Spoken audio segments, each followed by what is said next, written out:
Greetings! Today's video will be a shorter one in which I'll be answering one of the most common questions I've received about the stones as to whether I've cut any of them open, and if so, what I've found inside. Unless you've already seen my other videos, most of what I show today most likely won't make much sense. So if you haven't, I highly recommend you go back and watch Mud Fossils, The Heart of the Matter, Parts 1 and 2, and the video I did on the petrified organs. In those videos, I go through a large number of anatomical correlations and teach you how to spot these rocks.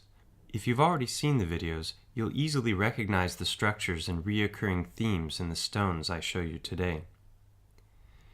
Knowing what I know about the rocks now, it pains me to break these open. It almost feels like desecrating a graveyard. The indigenous peoples of North America referred to the stones as their grandfathers. I imagine they showed them a great deal more respect than I'll be showing them today. But in the name of scientific investigation and finding the truth, I'll be breaking them open for you. If you've seen my series called Unveiling a Titan, you already know that I do not believe that all rocks are organs. Some are demonstrably smaller fragments of larger structures. They are non-uniform, clearly fractured, and show no discernible repeating patterns. I believe that mountains and stones have different origins, most of which are not properly explained by mainstream geological narratives. Some are clearly volcanic in origin, others appear to be the remains of giant avatar-like trees, or even the remains of great titans, as I've already shown in my video series Unveiling a Titan. But many also appear to be the petrified remains of smaller beings. I'll be releasing another video shortly explaining my hypotheses regarding the mechanisms behind how such a widespread petrification could have occurred. I'll also answer the question I've gotten many times about why I'm finding so many organs, but not the long bones, the ribs, the spines, the skulls, etc. As usual, I've saved some of the best examples for last, so if this is going too slow for you and you're getting impatient, please feel free to hit the gear button and speed me up. And without further ado,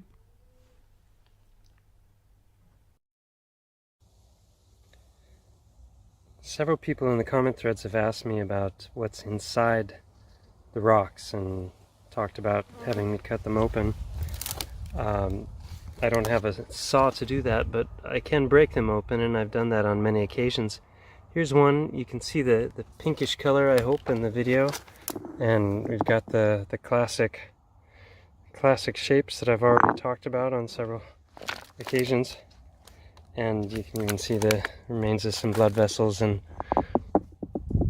the attachments there at the top. So I'm gonna break this one open and we'll take a look inside. Okay, so here is the outcome. Very red on the inside, a little bit of moisture. It gets even darker. Not really seeing the trabecula carne or any chambers. It was a very solid block that took me about 6 tries to break up. Okay, so by now you should be well familiar with this shape. I just want to show one thing. So anytime a stone fractures, it gets this jagged, broken look to it.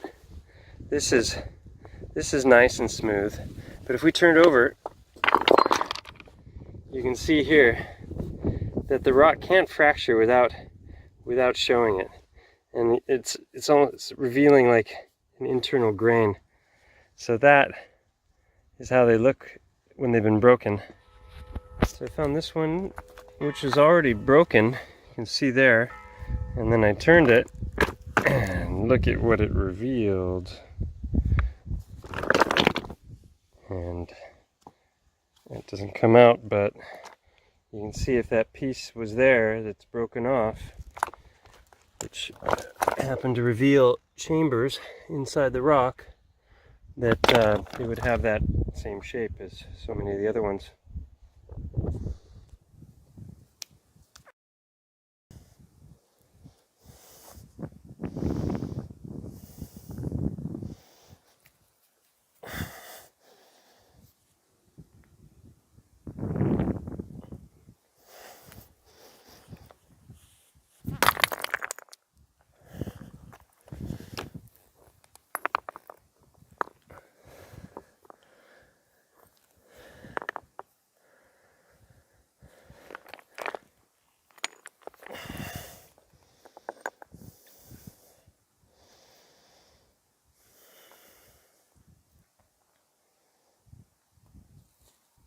Okay, these two are kind of nondescript. You can see the pink fleshy color on this one, and there's your aorta right where it should be. So we're going to crack that one open, and this one as well. Let's see what they look like. So there they are, cracked open.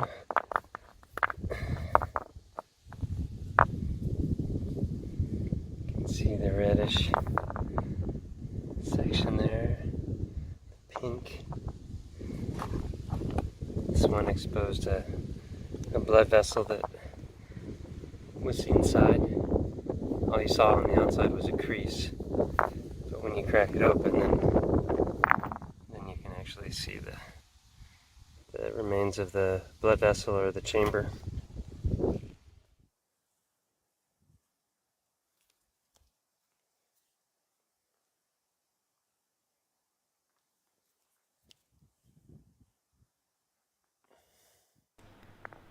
One of my theories, which I'll go into in more detail in one of the next videos, is that once petrified, these stones can survive multiple cataclysms, or resets as many have taken to calling them. With each successive petrification process, they lose more and more of their distinguishing features. The remains of blood vessels are filled in, and their fleshy color is increasingly lost. In this rock, you can see it's chalky white, not even a hint that it may have once been a heart. Nevertheless, it retains its original shape, and after breaking it open, the remains of a chamber are revealed.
So if the previous rocks haven't got you raising your eyebrows, then this one will.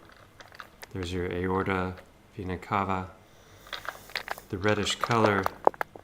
It seems that the reddish rocks are far more likely to have an interior that looks a lot more like chambers and blood vessels of a heart. This one is almost dripping with blood, just in time for Halloween.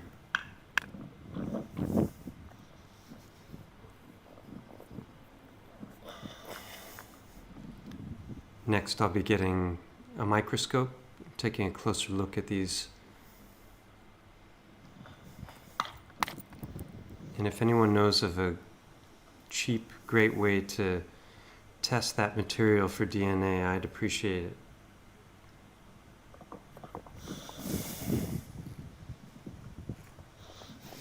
Sorry for the heavy breathing. Lifting rocks is tough work.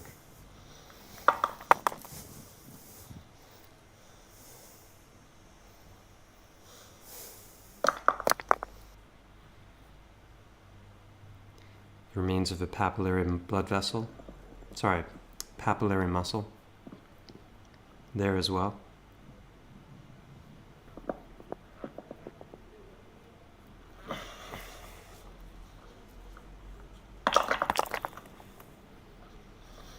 And this is just spectacular on the inside.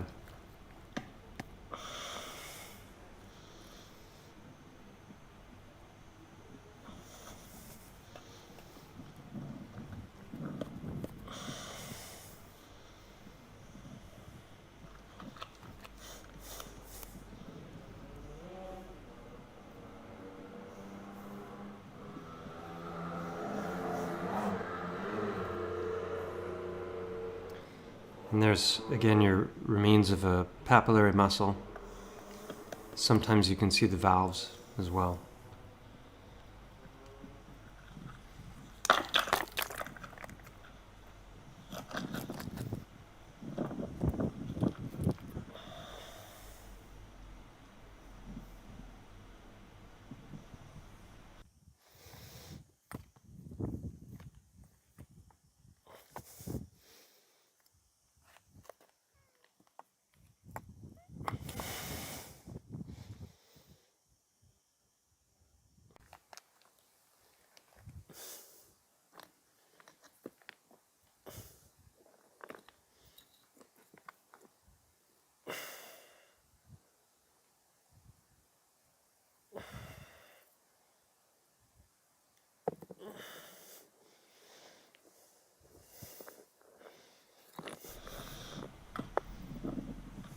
Broken hearts tell tales.